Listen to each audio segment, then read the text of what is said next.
ایک حدیث کا بیان پچھلے چند جمعوں سے شروع کیا ہوا ہے، جس میں رسول کریم صلی اللہ علیہ وسلم نے ارشاد فرمایا کہ ہر مسلمان دوسرے مسلمان کا بھائی ہے، اس پر نہ تو ظلم کرتا ہے اور نہ اسے کسی ظالم کے حوالے کرتا ہے، اور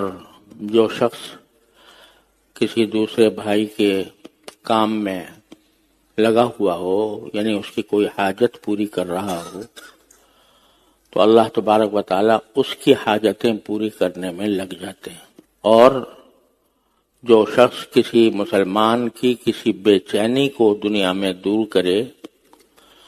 تو اللہ تعالیٰ اس کے آخرت کی بے چینی کو دور فرمائے گا۔ آخری جملہ رسول کریم صلی اللہ علیہ وسلم نے یہ ارشاد فرمایا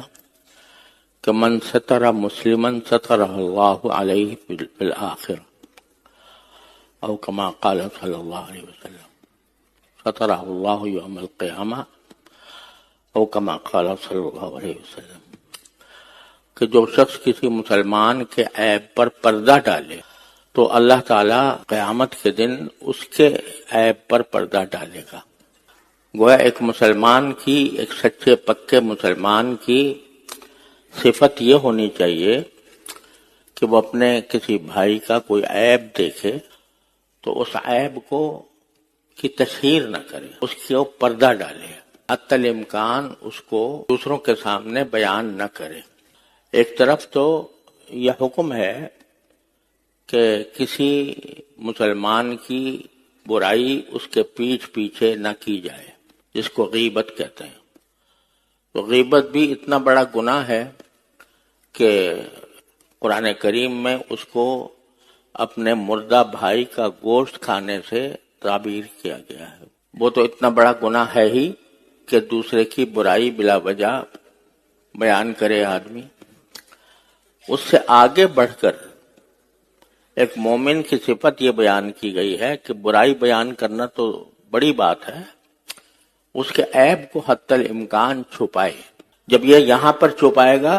تو اللہ تعالیٰ اس کے عیب کو آخرت میں قیامت کے دن چھپائیں گے۔ تو مسلمانوں کو ترغیب دی گئی ہے کہ وہ دوسرے مسلمان بھائی کو عیب پر پردہ ڈالا کریں۔ ہاں، اگر کوئی کسی کے اندر ایسا عیب ہے کہ اگر وہ کسی دوسرے کے سامنے بیان نہ کیا جائے تو دوسروں کو نقصان پہنچے گا۔ مثلا ایک شخص چوری کا عادی ہے اور مجھے پتا ہے کہ وہ چوری کا عادی ہے۔ اب اگر کسی ایسے شخص سے وہ بات بیان کی جائے جس کے بارے میں یہ اندیشہ ہو کہ شاید یہ اس کی چوری کر لے، ایسے موقع پر خود صاحب معاملہ کو بتا دینا یہ جائز ہے، کیونکہ اگر اس وقت بھی اس کے عیب پر پردہ ڈالیں گے، اس کے چور ہونے پر پردہ ڈالیں گے تو کسی دوسرے مسلمان کو نقصان پہنچ جائے گا۔ تو نقصان سے دوسرے کو بچانا بھی ضروری ہے، لہذا وہاں تو بیان کرنا ہے۔ لیکن جہاں بلا کوئی ضرورت نہیں ہے اس عیب کو بیان کرنے کی، تو اس وقت میں حکم یہ ہے کہ اس کے عیب کو چھپاؤ۔ اور اس کے مقابل میں حدیث میں یہ بھی فرمایا کہ بلا تجسسوا، کہ کسی دوسرے کی ٹوہ میں نہ لگو۔ یعنی بعض لوگوں کی عادت ہوتی ہے کہ دوسرے آدمی کی جاسوسی کرتے ہیں، یعنی اس کے دیکھتے ہیں کہ یہ کیا کر رہا ہے، کیا نہیں کر رہا، کہاں سے اس کے پیسے آ رہے ہیں، کہاں سے اس کی دولت آ رہی ہے، کہاں سے اس کا کام چل رہا ہے، اس کی تفصیلات معلوم کرنے کی فکر کرتے ہیں اور اس کے لیے خفیہ راستے بھی اختیار کرتے ہیں۔ تو قرآن کریم میں بھی اس کو منع فرمایا گیا اور رسول کریم صلی اللہ علیہ وسلم نے صاف صاف بیان فرمایا ولا تجسسوا، ایک دوسرے کی جاسوسی نہ کرو۔ جاسوسی کرنے کا معنی یہ ہے کہ آدمی اس فکر میں پڑا رہے کہ اس کا مجھے کوئی عیب پتہ چلے، اس کی کوئی خرابی مجھے معلوم ہو۔ تو یہ تجسس جو ہے یہ اس کو بھی منع کیا گیا۔ تو اور اگر تجسس کے بغیر توہ میں لگے ہوئے اگر کسی کا کوئی عیب سامنے آ گیا تو اس عیب کو پردہ ڈالو، اس پر پردہ ڈالو،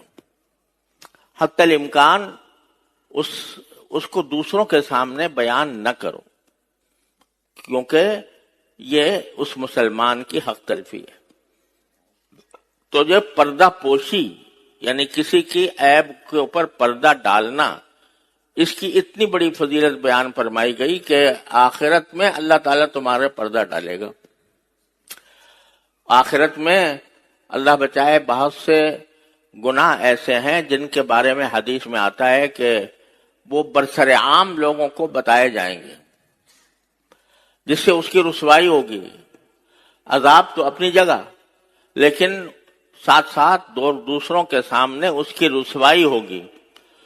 تو اس رسوائی سے بچنے کے لیے اگر آدمی اس بات کا اہتمام کرے کہ کسی دوسرے شخص کے عیب کو اچھالے نہیں، بس معلوم ہو گیا تو معلوم ہو گیا، اگر عیب معلوم ہوا ہے تو کرنا یہ چاہیے کہ دل میں دعا کرے یا زبان سے دعا کرے، یا اللہ اس کے اندر یہ عیب ہے، یہ اس کا دور ہو جائے۔ اور اس عیب کو دور کرنے کے لیے جو ذرائع ہو سکتے ہیں، مثلا کسی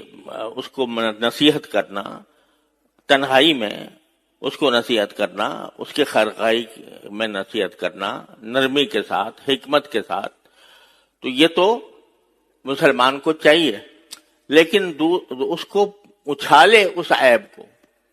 اور اس کو اس کی پردہ پوشی سے انکار کرے، یہ اچھی بات نہیں ہے،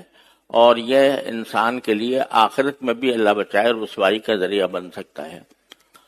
تو اللہ نبی کریم صلی اللہ علیہ وسلم فرماتے ہیں کہ کسی مسلمان کے عیب پر پردہ ڈالا کرو۔